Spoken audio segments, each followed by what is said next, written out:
All right, let's get into it. Well, it feels like Friday. Oh, yeah, it does. Yeah, we were. It's close enough. Yeah, well, we were traveling for 48 hours. Left at noon, got back at noon. That was a lot in 48 hours. Yeah, it was fun. Now that you put it that way, because in my brain it was 3 days, Tuesday to Thursday. Yeah, but it was noon to noon Tuesday to noon Thursday. That was 48 hours. Wow. Yeah. So for everyone who has no idea what we're talking about, Scott and I were in Washington, D.C. This week, and we got the opportunity to sit down with the co-chairs and a couple other members of the Cigar Caucus of Congress. We were invited out there by Storm with Cigars for Warriors. Yep. And then there's a couple representatives from PCA that were out there as well, that were also helping facilitate this. And by representative, meeting. You mean like the president? Yeah. Former president. Yeah, Scott Regina. Yeah. I was getting to that part of it. Yeah. And so we didn't really know, we had an idea of what we were going to go see and do. Yeah, we didn't know what we were walking into, though. Not one bit. We had no idea that we were going to actually have a roundtable meeting at the Capitol. Yeah, at the Capitol on Capitol Hill. Yeah, that surprised us. That really did, because and we found that out about the time where we were like, hey, we should get an Uber and head over to the townhouse. And we're like, okay, cool. Scott books the Uber, and my phone rings. Hey, we're going to the Capitol. What? Yeah. So yeah, that was cool. I had, I had no idea that we were going to go to the Capitol, and I made the joke that the last time I was here was January 6th. Nobody laughed. I thought it was hilarious. And that was not the last time I was there. I had never been in the Capitol before. So I learned something super cool about the Capitol right when we walked in. Yeah. And I saw it, and I kind of questioned it, and I took a picture. And then one of the there's these two girls that walked down the hall, and they were doing like some school project or something. I overheard this. Yeah. And they asked the security guard, I guess something they had to find in the Capitol, and maybe they're doing a treasure hunt for school or something like that. But they had to find certain flowers that were in like the molding or the statues or the pillars all throughout the building. Right. And as you walk down one of the main halls, there's just giant pillars, floor to ceiling on both sides of the hallway. And then they have like statues offset behind those. The top of those pillars is 3 sets of leaves. And the big leaves that go up all the way around the pillar are tobacco leaves. Yeah. And they're, because tobacco played such a big role back in the day. And I meant to bring that up in some kind of conversation that we were having in the meeting. But I never found the right opportunity. Right. But I just wanted to reference it. We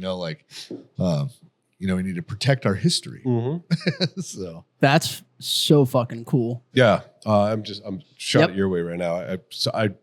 I probably should have sent you that before we started, but it just didn't click in my head yet. That is super cool. But yeah, the leaves on the top right there, they are tobacco leaves, and I don't know what the rest of them are. Well, but I guess so. I think I'm gonna put a pillar like that when I build my new house. Yeah, out of marble. I'm sure they're. Yeah, it's very economical. You know what? All you got to do is just find some dude from Italy and be like, "Hey man, I need you to hand carve this for me." No, it was what a magnificent looking building, right? And it's funny though, like you have stuff like this, and that pillar was probably 20 feet high. Oh, they were tall, right? I'm sending a couple more over. I have a picture looking straight down the hall, and so you can see all the pillars on both sides. And then I thought it was hilarious though that like the doors going into the offices were shitty old, and they were tiny wooden doors, right? But they were tall. They were tall, and they were skinny. Yeah, but they weren't like. I mean, they were old. I like how they were old. But then when you looked at the glass up a window above the doors, they had paint on the glass. And I'm like, I would have lost my shit. Like, you're painting the capital of the United States right now, and you can't tape it off. Like, what the fuck, man? Little things like that. But but the marble and all the statues and all that was cool. But the one thing I thought was kind of interesting is when you go open the doors into the offices, the rooms, like you figure like it's a huge hallway. So you open this door and it's gonna open up. Right. I could pretty much do this and touch both walls. It was just narrow. It was long. Yeah. And I don't know. We were in the majority whip's office. Yep. No, their conference room was great. Yeah, but the offices are, Yeah, so that's us, Scott, myself, and then that fine looking gentleman in the middle is Storm Bowen. He is the chairman and CEO of Cigars for Warriors, also the founder. He got out of the military and was like, you know what? We need to do this for more people. Quick shout out for Cigars for Warriors. To date, since they started, they've sent 1.8 million cigars to troops overseas. Since 2011. Yep. And they have all kinds of stats and data and everything. They've done studies. They're ahead of their time with what they're doing. But they are 100% volunteer based. No, there's not a single paycheck that gets put out in that entire nonprofit. Their biggest expense is shipping costs. Yeah. Because post office will give them a deal. USPS, come on. There we go. That's looking down the hallway. So yeah, I mean, those pillars got to be 15, 18, 20 feet maybe. I don't know. Oh, yeah. I'd say 20. Yep. Yeah. Man, it almost looks like I had a really good camera when I took that. And that was one of the co-chairs. It's a congressman out of Pennsylvania, Messer. Yep, Dan Messer. And then you got Storm in the corner. Yeah. But so this was at the PCA Townhouse. And so after we did the roundtable, we had a bunch of staffers and some, lobbyists and people that were there, in support of everything that was going on, came by. We were all hanging out, smoking cigars. And then the congressman showed up with his staffer, Matt, and Matt was awesome. Yeah, he's a good dude. I had some awesome conversations with him. And then we had the national commander of the military order, the Purple Heart. Actually, the current one and the future one. Yeah. Yeah. And I think they were like 3 or 4 deep when they came in. Yeah, there's 4. And they were here for something else and just happened to somehow through the grapevine heard that, there was a bunch of veterans here doing cigar stuff. And so they came in and who else? There's a couple other people we met in there that I was like, oh, cool. Well, the one Marine was active duty yet. Oh, yeah. And he was working for one of the congressmen. I love his title. Did you hear what his title was? The fellow? The defense fellow. Yeah. What's the definition of fellow? What does that term mean? So he's an officer in the Marines, Yeah. active duty, and his full-time job is to be the defense, pretty much, I don't know, maybe advisor, for lack of better words, for that congressman. Right. But from back in the day, like, hey, where's that defense fellow at? Yeah, but as it relates to the government, like, you know what I mean? Oh, gotcha. Yeah. Just put in defense fellow.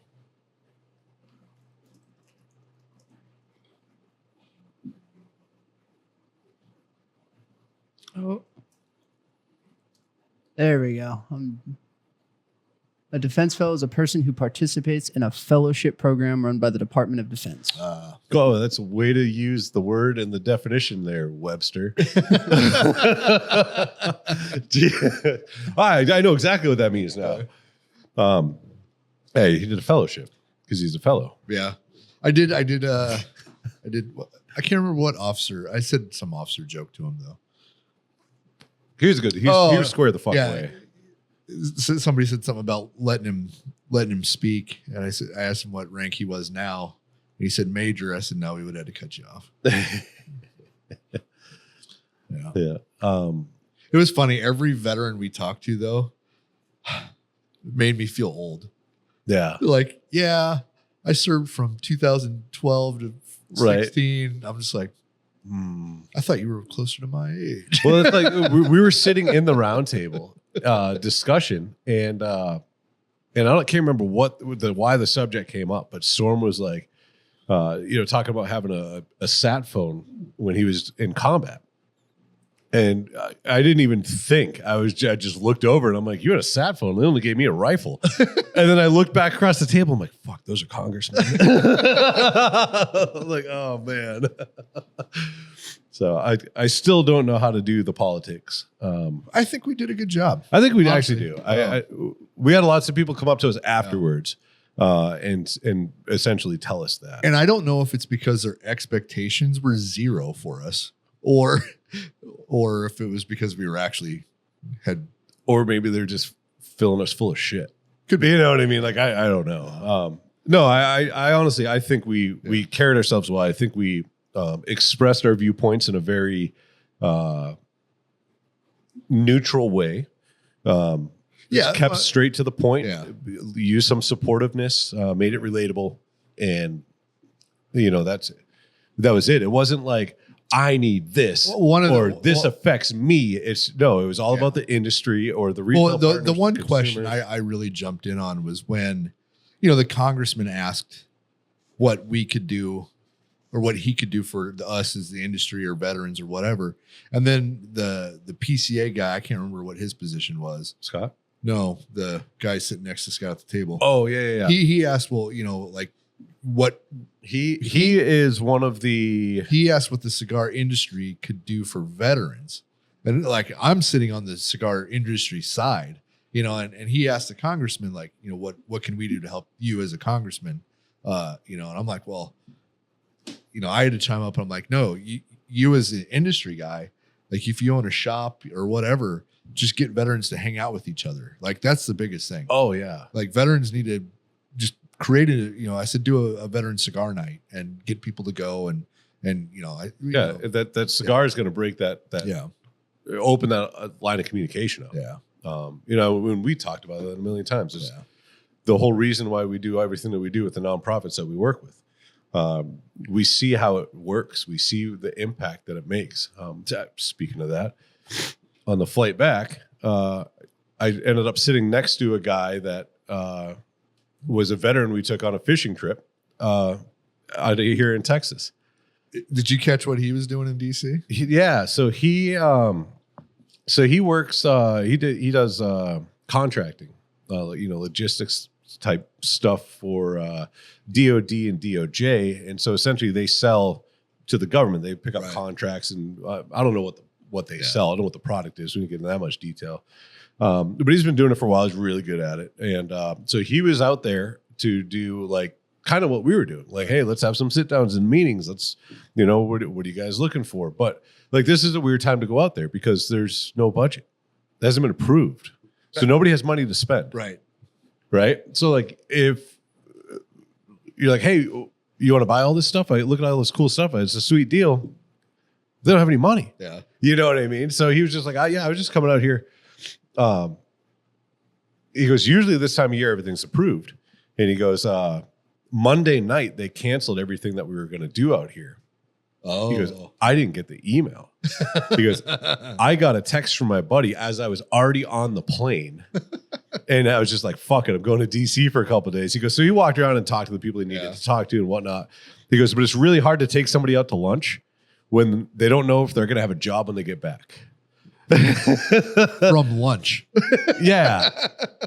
And he's like, so I didn't really have many meetings outside of, any of the government buildings. Right. Nobody really wanted to go enjoy a nice, fancy lunch somewhere and then come back and half the office no longer works there. Which that did not happen while we were there, but it was clearly it was busy. You could see that there was it was like every single person in there that had a badge that worked there, not a visitor badge or a guest or, a meeting or event or whatever. Everyone that worked there, they had a fucking fire lit under them. Oh yeah. Like every single person moved with a purpose. And all of the people that were in the office, running the office, the staffers, I guess is what you call them. Mm-hmm. But they were all younger. Like, I mean, fucking. And they were frantic. Mid-20s, right? Well, there was this taller dude. And he was running around, and his shirt was untucked. Shirt's untucked under his jacket, but you could see it, And but he had a little bit of a belly, and he couldn't see it. Yeah, but he came the one time he came back, and his shirt was tucked in. Yeah, because like he walked back out, and I was like, and I didn't have a chance. Fuck, when he comes back in, I'm saying something. I'm like, can't let this dude walk around like this. And he came back in, I'm like, oh, somebody else already said something.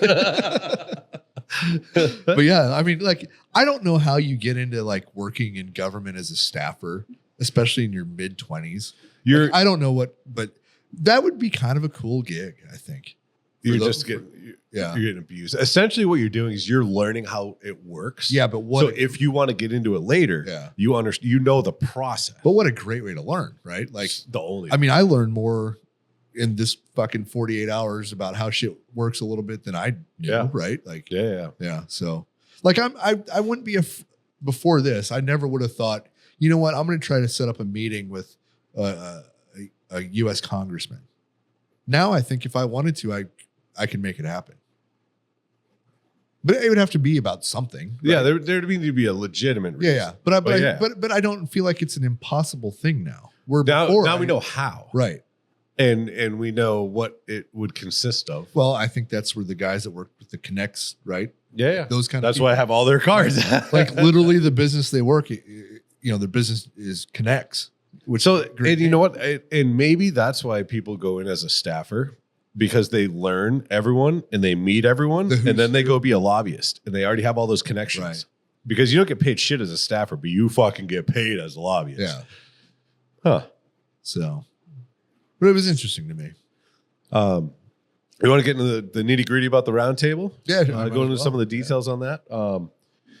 So, I mean, ultimately, one of the big things was to put Cigars for Warriors on the radar for the Cigar Caucus and some of the members of Congress. And I think part of the reason they wanted to do that as Cigars for Warriors is having some issues with shipping, getting the packages actually delivered, and some of the policies in the other countries. But it's I think they wanted to cure for that a little bit. Yeah, so they have some countries they ship to where guys are deployed over there, and the countries have just, and it's weird if it's a country or if it's the upper leadership in the military that is preventing this, but they're restricting these packages, but they're not returning them. They're emptying the contents out because it's contraband, right? And all of these cigars over there, they're worth a fuckload of money. Yeah, you know what I mean, right? And they're duty free, so they didn't have to import them, pay taxes. Like, something's going on here, and so that was one of the big things that they had, wanted to talk about and bring up. And there was a lot of other stuff too. We'll cover some of the stuff. There's some of the stuff that I'm not going to go into too much detail on, just because it's nothing's there yet. It's things that are just kind of starting to work, or asks or ideas, that were going around. But there's right now there's a big thing going around with tobacco retailers, retail shops that major insurance companies are just straight dropping their because it's tobacco, their liability insurance. These are shops that have had the same insurance for 20, 30 years. For what we learned, it was they're taking vape and marijuana and they're lumping it under the same codes that these companies that do tobacco are. Right. And the insurance companies are just saying, oh, we don't insure vape or marijuana. Yeah. And that's the same code. Okay, we're not insuring you either. And they're not even being like, hey, we're not issuing new policies. They're like, we're just canceling everything. Yeah. And so that, that's a big thing. They've done it to us with banks. They've done it to us with credit card processing. They've done it to us with shipping. Right. They still do it to us with fucking shipping. FedEx won't touch tobacco. Yeah. And it's not an illegal product. That's the crazy thing. They'll ship booze all day long. Right. They'll ship vape all day long. Yeah.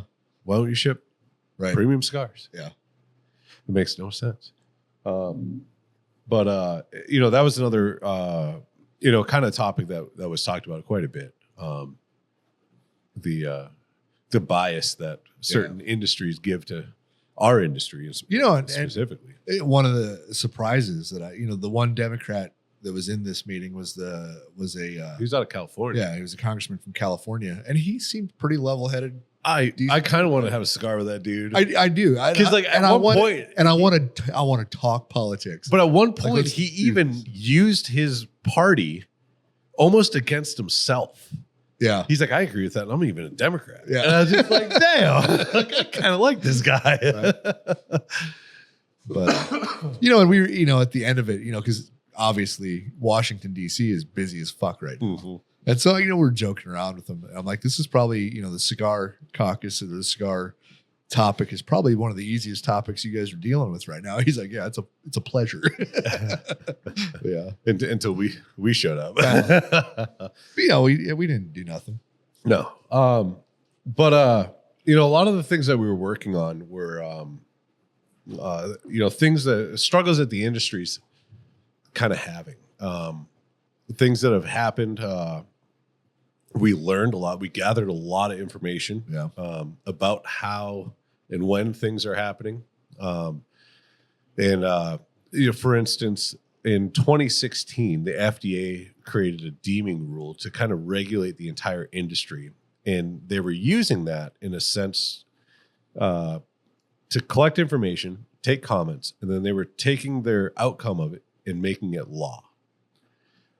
Well, last year, the Supreme Court shot down the Chevron doctrine, which essentially said, hey, you three-letter agencies, you don't make laws. Right. That's Congress. So all your bullshit games you're playing right now, knock it off. Yeah. And in the process, in the middle of that, we were in the middle of a lawsuit. The cigar industry was in the middle of a lawsuit with the FDA. And the judge actually ruled in our favor because they were like, FDA, you guys are fucked. And oh, by the way, the Supreme Court just ruled you can't do that. So, no, we're good. And it was challenged. They appealed it. Right. And then that got ruled in our favor. And then they appealed it again for something. And so now there's one more appeal pending, I think. No, so it just got sent back from the appeals court. Okay. Because essentially the appeals court, what do they call it? Appellate court? Yeah. The appellate court was just like, no, we're not even looking at this. Like there's no reason for us to look at this. Yeah. That's very cut, clear, and dry. So we're kicking it back down to Judge Mehta, and he has to make his final decision here in the next couple of weeks. And so ultimately, that's what we're waiting on right now. Is it got kicked back from the appellate court, and Judge Mehta is the one who ruled in our favor. And so now he has to make a final ruling because it's back in his court, right? And ultimately, that takes time. And so I think we were told it was somewhere about 3 or 4 weeks, but he's already had it for like a week and a half, maybe. So it might be within the next 2-3 weeks we should hear something. Nice. And that could be huge because, we've been in the industry, 10 years now? Yeah. And about a year after we got in, this started. Yeah. Right? So but from day one, the industry as a whole has been on the defense. And all we've been trying to do is protect what we do and not allow people to take away the ability for somebody to enjoy a premium cigar. But we've never tried to move forward to put in place protections to make sure the government can't come attack us again. Right. And mostly John's talking about state and local governments at this point. And even at a federal level, we've had so many little small wins over the past years. Yeah. The warning labels. Yeah. Right. That was huge. Yeah. Because that was a First Amendment violation. It's case law, but it's not. Right. It's not legislated. But the warning labels, I think that got struck down because they couldn't prove that what they wanted us to warn against was even something that was going on. No, it's because they were taking up a percentage of what we could say, and that was violating our First Amendment. So, for example, what John means is like on a box, 30% of the coverage of the box had to be the warning label. Yeah. Yeah. And so ultimately it was, I have to modify everything that I've created. And one of the big arguments, and I think it was... I think Padron, right? Is it Padron or Fuente? I think it was Fuente. Yeah, maybe. I think it was Fuente. Yeah. Ultimately, he came up and he was doing a hearing, and outside of all the rest of the legal side of it, he's like, my family's been doing this forever, and now you want me to put a sticker right next to my family crest that says the products that my family makes are going to kill you? And he left it at that. Yeah. And I'm like, how you can't be like, yeah, you know what I mean? Like, especially when there's no proof of that. Yeah. Like there's actually studies that say the opposite. So, right. Yeah. Yep. But yeah, so we have all these little wins that have happened in the industry over the past couple of years, that somehow we need to codify into law. We need to make these things work. So, things like, these deeming rules and these kind of, in my opinion, bullshit regulations don't keep thrown at us at every other turn, trying to destroy an industry. I think when you said turn, you meant term. Every other term. Oh, yeah. I mean, either works. Right. Either word works in that sentence. Yeah. But yeah. I completely lost my train of thought. Oh, you were saying we should go on the offense a little bit more. Yeah. But nothing can really get done until this ruling comes out from the judge. So hopefully, everything. I mean, there's no reason if he made a ruling and they were like, no, we're appealing it, and the appeals court's just like, kicking it back to them. Why would he change his ruling? Yeah. Why would he? We didn't even have to open the books again. Right. Why would I be like, oh, you know what? I'm gonna fuck this up real quick. No. So in my opinion, it should just go back across his desk. He fucking rubber stamps that thing, sends it out the door. Good to go. But I'm not a judge or a lawyer or a lobbyist or a staffer or anybody that does any of this for a living. I'm just a dickhead that likes to talk about stuff. Just a breaking news thing here. Rose, the oldest known Holocaust survivor, has died at age 113. Wow. That's crazy. Wow. I mean, she recovered from the Holocaust well to live to 113. Seriously. Holy cow. You'd think thered be like long-term effects that would be, you're not going to live that long. Right. Or maybe what doesn't kill you makes you stronger. I don't know. But 113, that's I mean, there's crazy. One way to look at it is like, once you've been through that, nothing else in life is hard. You know what I mean? You're just like, oh, exactly. What? It's cold? Yeah. That's at least I got food. Right. I got no food. At least it's warm. Yeah. I have a thermostat. Yeah. That's not 113. 113. Wow. That was like Richard Overton. Mm-hmm. Was he 13 or 114? He was right up there. Yeah. I don't know. One of the two. I can't remember now, but that was a couple of years ago. Yeah. I don't want to live. I was just thinking the same thing. I don't know if I'd want to. Yeah. Like, I know me right now at my age. Yeah. And you put me there, I'm going to be in a wheelchair. I won't be able to move. Right. I'll be all crippled. My shit's locked up. I'm like, that's not going to be fun. Quality of life's not there for that. Yeah.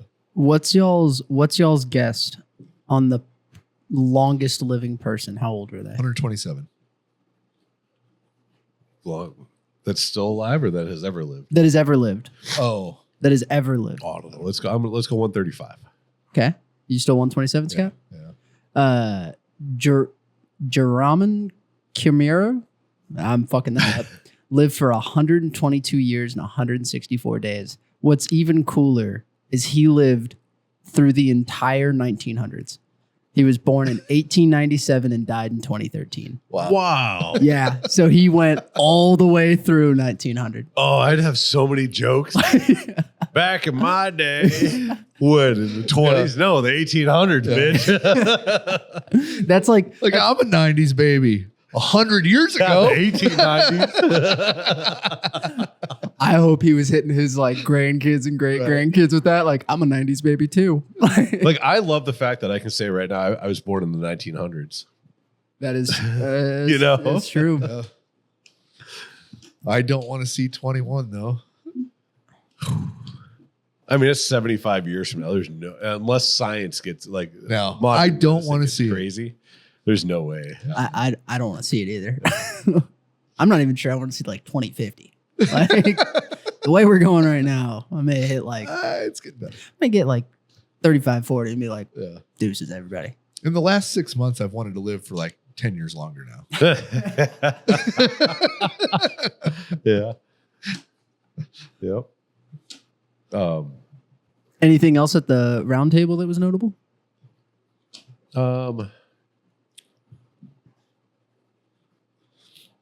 I don't know. It was a good experience. Yeah. Everybody was cordial. That was going to be my question. But it's not cigars aren't an alienating topic though. Yeah. That and it wasn't like when we got done, they're like, okay, we're just going to sign this now and we'll call that, you know what I mean? Yeah, nothing.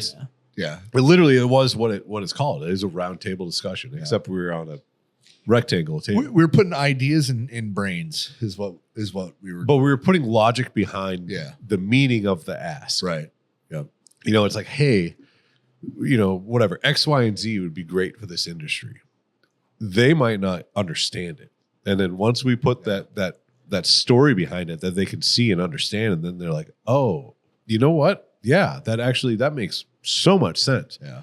And it's like, whatever we're asking for, it's not like it hurts people or has negative effects on the back end. It's just like, hey, no, we're just trying to protect this very fragile, small industry in the United States right now that we can't do anything.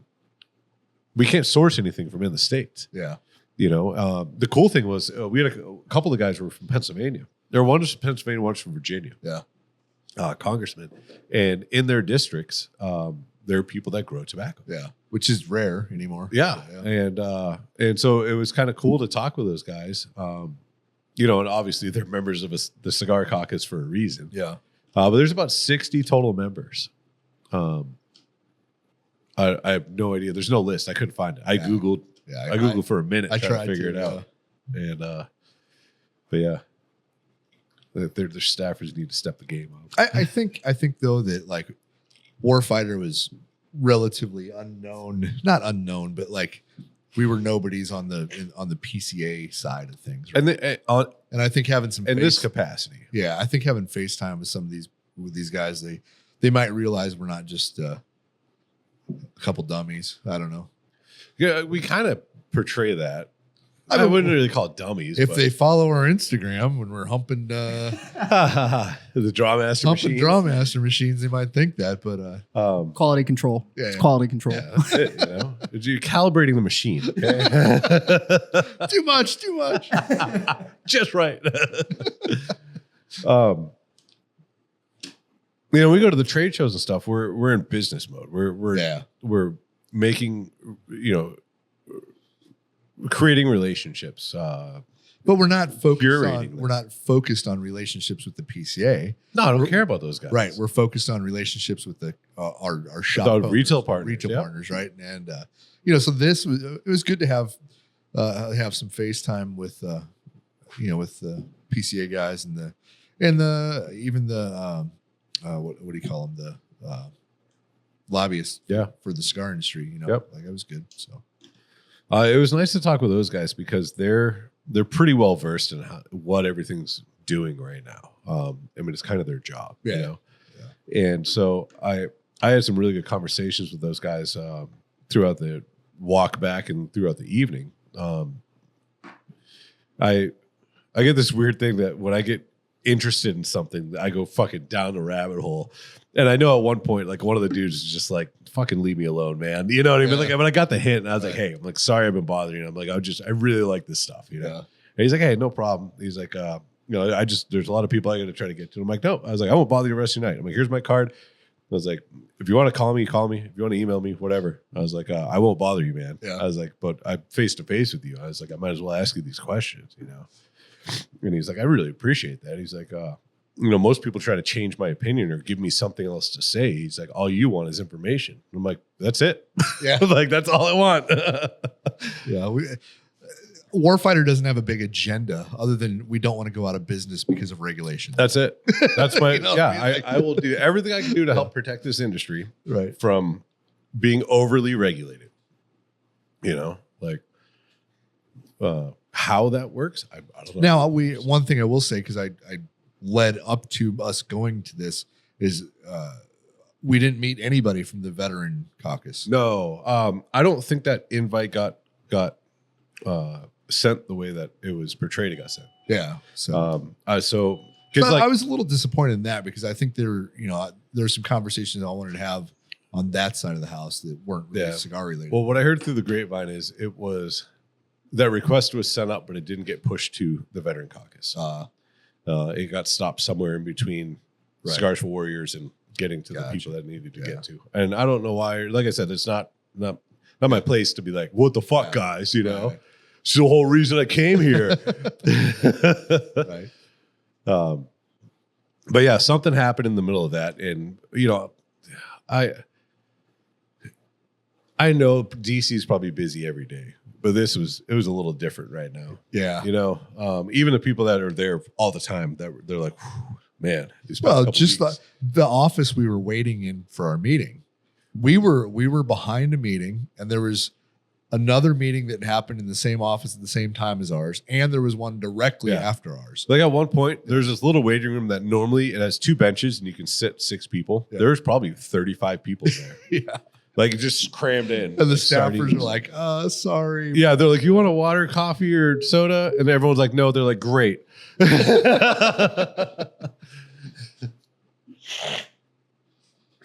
Yep. I would like to go back though and do have the tour of the Capitol because that was cool. Just the hallway we just saw. go on January 6th. Yeah. Yeah. I want a guided tour. Oh, it's guided. I don't want a self-guided tour. Just follow the guy with the headdress. You'll be good. But I will say this, the security was pretty thorough and quick. And I appreciate it. I wish TSA would take that. Yes. Yes. Capitol Police should train TSA. No, Capitol Police, Elon should just fucking fire TSA. Yeah. Straight up. Yeah. Just fucking see. Get some Boy Scouts in there. That's all you need. Oh, yeah. The airport this morning, that was a shit show. Whew. Oh, my God. So, the Dulles Airport, literally, and I probably said it 3 times this morning. The guy who designed the layout and how that airport flows is the definition of a good idea ferry. He's just like, you know what would be fun? Let's put the concourse where all the planes land or to the gates. Let's put it way the fuck down there. Let's get a little tiny train that runs all the way over here. And instead of having like a counter, we'll do islands in the middle. But if you're just a peasant, you have to check in over here, and then you walk all the way around it to the other side to drop your bag. Yeah. But if you're first class, you just go to the back side. And then if you're not TSA pre-check or clear, then you have to go downstairs to go through security, which is ultimately where the trains are. Right. But if you're pre-check, you have to walk 3/4 of the way down the hallway the other direction. Yeah.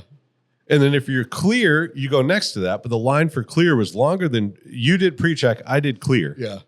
With pre-check. And we didn't see each other again till the gate, till boarding. And I'm 90% sure he beat me. Yeah. Yep. And so, I mean, we get through, and it did take a minute. And then we had to walk all the way back to the other end of the fucking thing to get on the train to go all the way to the farthest part of the fucking airfield. Yeah. And I was just like, yeah, what the fuck? And then I go to Starbucks and get a coffee because I might have got like an hour of sleep. And I think we left the hotel at 5 or 5:30 to get to the airport. Yeah. So I go to grab a coffee because I'm like, I'm dying. I got shit I got to do on this flight. I can't sleep. And so I order a coffee. 17 fucking minutes it took Starbucks to make a venti iced quad vanilla latte. To be fair, you got to the gate 3 minutes before we actually walked onto the plane. And the only reason is because I got the notification, your flight's boarding now. And I'm like, hey, assholes, my flight's fucking boarding. And I've been here for 15 minutes. I'm trying to get a coffee, man. Well, what's your name? John. And he looks around. What'd you order? Held up my receipt. And then literally the lady behind him just starts making it right then. And I'm like, oh, okay. Thanks. Yeah. Fuck you guys. Yeah. I believe Starbucks is also going through a major cut in employment. Yeah. They fired it's like not 100,000, but it was something. It was a large number. They fired at least 3 from the Dulles Airport Starbucks. No. They promote ahead of peers. They did. Because ultimately they were taking money and not giving out product. Unless somebody called them out on it. Like if I just had to run to my flight, they would have ate whatever there was, probably a $12 coffee. I don't even know. You know what I mean? Like, yeah, the promote head appears. I'll tell you what, the Starbucks that was by the hotel we stayed in Washington, D.C., like right by the Capitol, it was the only one in the area. Do you have a picture of that? I do. Yeah, send that to John. Oh, man. This is when he says we were downtown, like we were walking distance, a mile from all of the D.C. stuff, right? Yeah. And this was the only Starbucks. The only one that I could find around there. Yeah. And thank God it was like a block and a half away from where we were staying because other than that, there really wasn't shit. So I walk in there and I see this, right? We're going to pull up the screen here in a second. I walk in and this is what I walk in and I look at the pickup counter and I'm like, what the fuck? Right? And there's probably 3 or 4 people in line, and that's it. So I just walk up, and she's like, "Are you going to use the app?" And I'm like, I look at this counter, and I look back at her, and I'm like, "No." I was like, so then I ordered my coffee, and I ended up waiting like, I don't know, maybe 5 minutes. Like they were busy as shit. You know what I mean? And this counter never got empty. There's like 42 items up there. It never got empty, but it never got more full. It was almost like a take a penny, leave a penny. Like somebody would come in and grab one, and they put another one out in its place with somebody else's name on it. And it was like the whole time.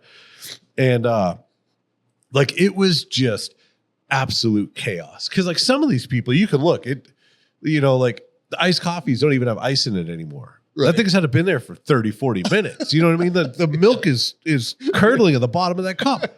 Right? So that person walked in, and they were like, I need you to remake this. And so they stop everything to remake it. So that slows them down again. You know what I mean? But I got my drink, and then I sat there maybe another 5 or 10 minutes just watching. And I'm like, I could do this every day. And I'm like, this is awesome. It's like, as long as I get my coffee, I could do this all day. But if I had to wait for this shit, but it never slowed down. Yeah. And I'm like, this place, like I call Mel and I walked out of there, and I'm like, this place prints money. Yeah. I'm like, you think the one in Austin's busy? They ain't got nothing on this one. Right. I got to give it to the staff of this Starbucks. I don't even know where it was. They were killing it. Yeah. Like they were on top of however their orders come in, whatever they do and make, like they were giving it the business. But yeah. Actually, let me look at my picture, see what else. Maybe I have more stuff to talk about.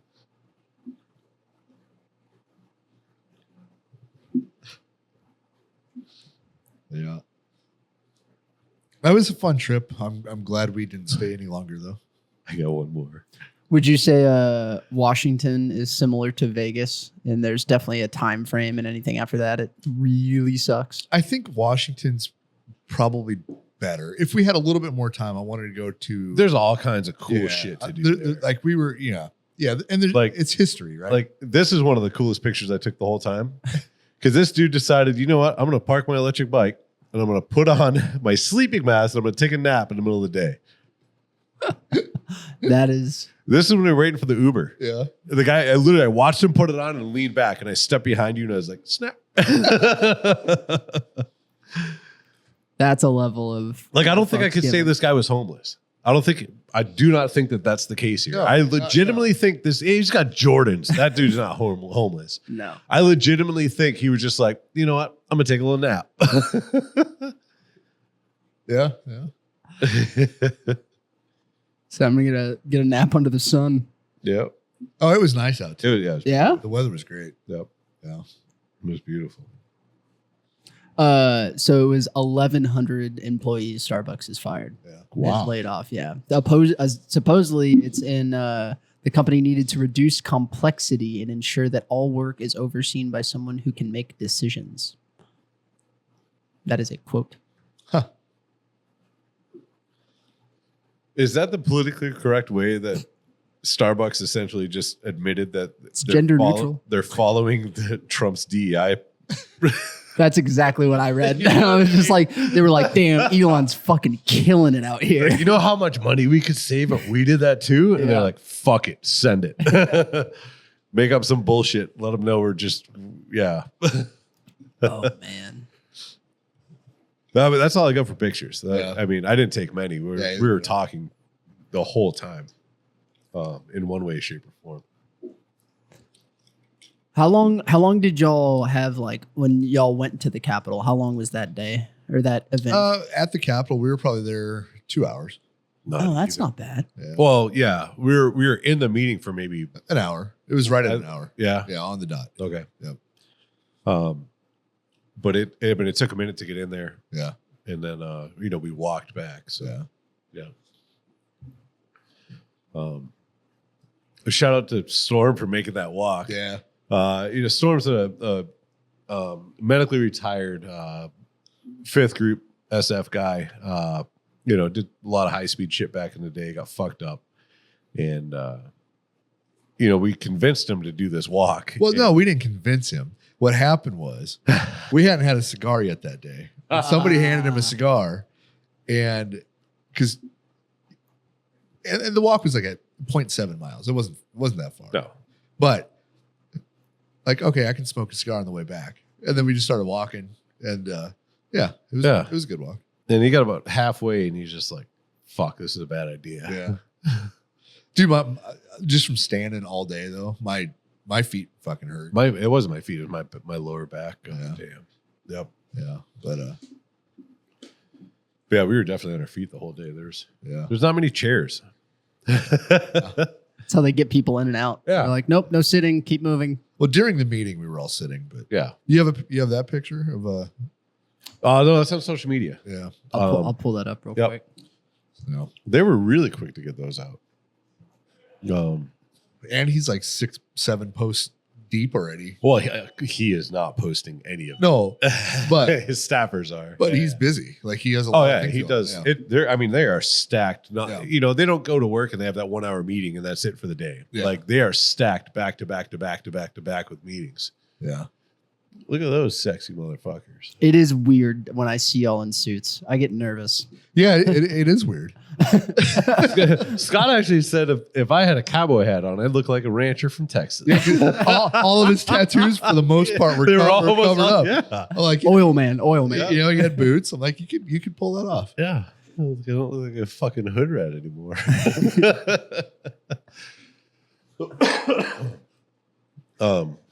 Yeah, we walked in and nobody wanted to sit at the table. I'm like, fuck it, we'll sit at the table. Well, I asked Storm, I'm like, hey, where do you want me to sit? And he just slid the chair out next to him. I'm like, fuck it. And I just sat down. You know, I'm like, if any of these people in the back, if they wanted to sit and say something, nobody was going to tell them no. Yeah. Yeah. But they weren't there for that. They were there in support of something. Yeah. You know what I mean? We got invited to go there and talk. Yeah. And we just, this is our, sorry, I'm new. I don't know what to do. But it was good. yeah. It was a good experience. Then we went to the PSA townhouse after. Yeah. Had a little social, smoked a shitload of cigars, had a lot of conversations with a lot of people about all kinds of crazy stuff. Yeah. All the way from super fucked up war stories to, oh, yes, sir. Oh, absolutely, sir. Right. Yep. Oh, thank you, sir. And then I just shot that motherfucker. No. That's how, like, it was, yeah. So the party was from 6 to 9. And they were escorting us out of the building at 10. Literally kicking us out. Like, Well, hey, guys, we have meetings at like 7:30. And when I say us, I mean John and I and the Cigar Storm, guys. Troy. So, yeah. Or Trey. Yeah. Sorry. Well, that's awesome. Yeah. No, it was good.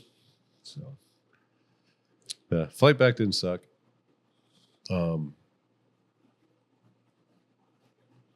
Yeah. Yeah. What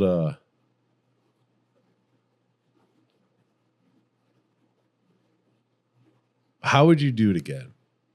differently? No, like, well, maybe, but like, you know, say we get another opportunity to go out there and do this again. I would go. Oh, 100% I'd go. Because I think it was worth it. But like, what would you try to focus on? Well, it depends who invited us or what, but I don't know, just the networking. I would like to talk to the veteran cigar caucus or veterans. The caucus. veteran caucus, yeah. Yeah, because I think that's half of our who we are. So Yeah. but no, it was good. If PCA would ever want to call us to go back, I would go. Yeah. Yeah. No questions asked. Yeah. That was awesome. I had a lot of fun. Definitely way bigger than it blew away my expectations. Yeah. Yeah. I didn't know what to expect. I didn't expect that per se. Yeah. I didn't expect getting as welcomed as we were when we were sitting at that round table. Right. You know, Yeah. it was like talking to somebody that was actually listening to you. Well, but I they're also politicians. think from doing it, I think from their point of view, if this person's sitting at the table, there's a reason they're there. Right. And so it's not like, they probably don't deal with a bunch of people that shouldn't be at the table. Right. Right. So, yeah, I don't know. But, Yeah. Yeah. No, and it's funny though, because like you look at the table and everybody else has like iPads and notes and all this stuff. And like, don't get me wrong, we had all that too. We left it at the townhouse because we didn't want to try to go through security with it. Yeah. So like I had my phone out to like take notes. And then at one point I just like, I'm not. Yeah. Like, I'd rather just pay attention to be here. Yep. That's what I do. Yeah. You know, and I'm not going to say something that I have to write down and remember. If I don't remember it, it ain't worth saying, you know, there's no reason to. But it was really funny though, because almost everything you and I said, the staffers wrote it down. Yeah. So I was just like, every time we say something, I'd watch him and he'd just jot notes. And I was like, so son of a bitch. John's over there like penis. Like the sign language guy in the corner. John's looking at the guy taking notes, going, "Go ahead, write it down." Just mouthing it to him like.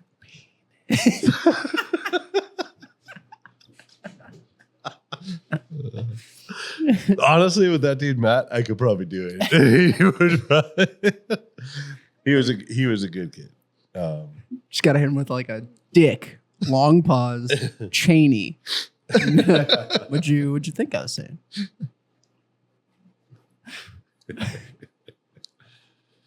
Yeah. Yeah. Well, you boys are about to get pretty busy, I believe, right? How's that? Aren't you? My busy's almost ending. That's true. You're on the tail end of busy. Yeah. You go to Roatan with Warfighter Scuba again for the next week. Yep. Yeah. Hopefully, I'll come back as a certified scuba instructor. And about that time is when I'll start taking up scuba. I'm going to help you learn how to teach. Okay. I can't wait for the pictures of John yelling at Scott in John's backyard in his pool. We've already done that. I already put him in the pool. Yeah. That's why I know I could teach him. I was like, okay, he made that. Yeah, we're good. He understands. He gets it. Right, I didn't drown in the pool. I'm good to go. Honestly, the hardest thing is getting people to understand that. Like, once you put this regulator in your mouth, like you don't go under. Like your first thing is you're supposed to do that, and then you like dip your face in the water. Yeah. And then that way you can just sit up if for some reason your body naturally freaks out because, you know, you're not really supposed to be breathing underwater. Yeah. But no, for you guys at the pool, I was just like, put that in your mouth, put these on. I dumped all your air and I was like, whoop. I was like, sink or swim, bitches. Or stand up. Yeah, that's it. I mean, the pool is only, the deep end is just shy of 6 feet. Austin, your youngest actually. Yeah, the boys would dig it. He had a great time. Yeah, they would dig it. Yeah. He was swimming around the whole time. Yeah. He's like, I keep doing this forever. I'm like, I'll give you a brush. You can just clean the whole pool while you're down there. Steve. Yeah. But yeah, so like, just to kind of make it even more how small this world is that we live in. I was on the flight home with that dude. I took on a fishing trip on a veteran hunt, right? Their veteran fishing trip. I don't know why it took me until towards the end of the night to talk to the guys from the military order, the Purple Heart, about Warfighter Scuba because they're I knew that was only host something. The only veterans they host are Purple Heart recipients. Yeah. And we were sitting back in the kitchen and it like clicked and I'm like, guys, I'm so sorry. I'm like, well, my brain's bad. I was like, this Saturday I'm going down to do, you know, and I explained everything I'm about to do. And but the cool part about it was the national commander, he's just like, oh yeah, I know this guy. You know, we've talked to him in the past and we tried to do some stuff and you know, we sent some guys down and blah blah blah. And I'm like, fucking the cool thing too is I'm talking to one of the Purple Heart guys and we're just bullshitting. And he asked what I did. And I said, I own Warfighter Tobacco. He's like, oh, I order from you guys all the time. I'm like, oh, that's cool, you know. So yeah, he had no idea I was a cigar guy. You know, they got invited just from the veteran aspect of it, so they didn't know who anybody else was there really. But yeah, it was cool. So, and then one of the guys also knew a bunch of the shops that were in Arizona, and knew mutual people like the future commander, Tracy. Yeah, Tracy. If you're listening to this, I'm so sorry. At the end of the night, I looked square in the eyes. And it's like, Tiffany, it's very nice to meet you. Oh. Yeah. And she like paused for a second and she's like, nice to meet you too. Shook my hand and walked past. And I was like, oh, I think I just fucked that up. And then the next guy was like, Tracy, it was awesome. And I was like, God damn it. but Tracy is from the San Antonio area. Mm-hmm. So and she's a cigar smoker. Yeah. And but she doesn't go to any of the lounges around here. So I invited her to that I would take her to introduce her to the 4-9 guys since they're all veterans and they have a great lounge. Yeah. So yep. Fuck yeah. Yeah. She was so I couldn't hear half the things she was saying. She was so soft spoken and that room was loud. It was hard to hear. But yeah, she was a supply and has some funny stories. Mm-hmm. Purple Heart recipient as well. Yeah.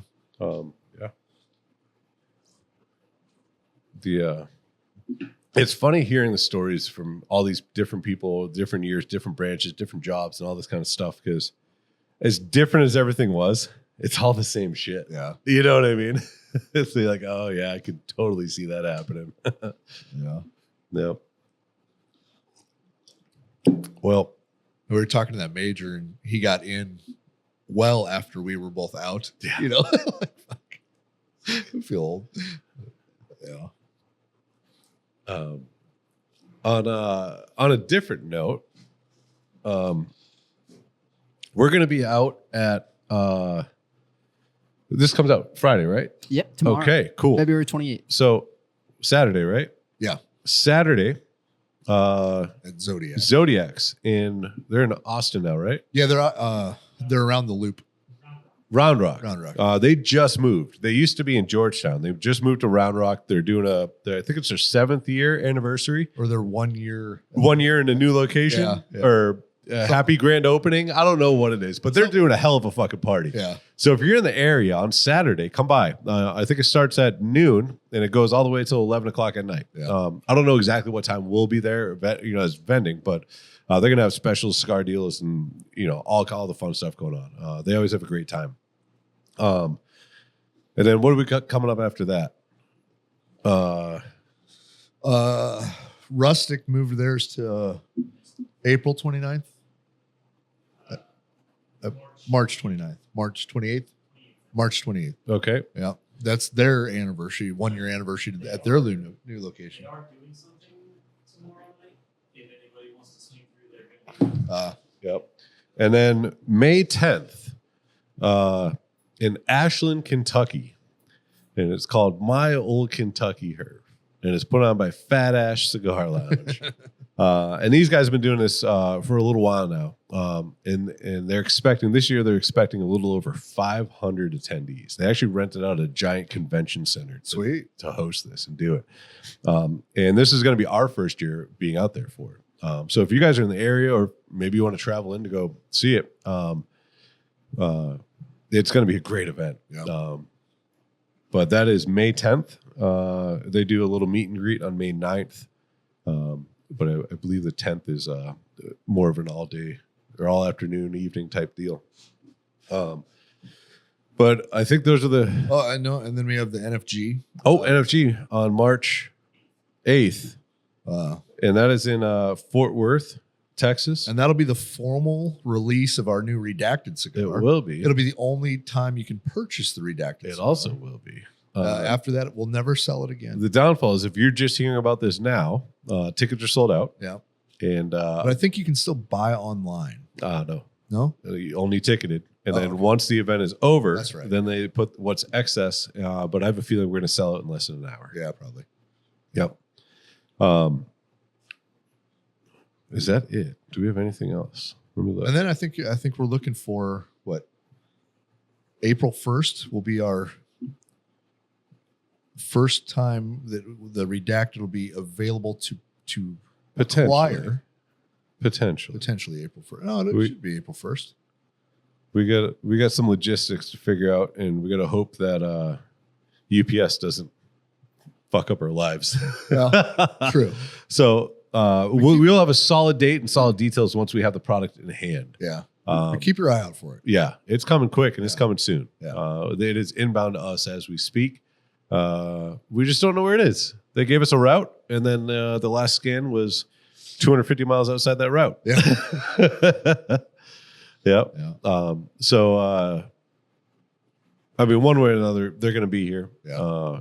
And once they are, we will get all the details out about when and how you'll be able to get this cigar. Yeah.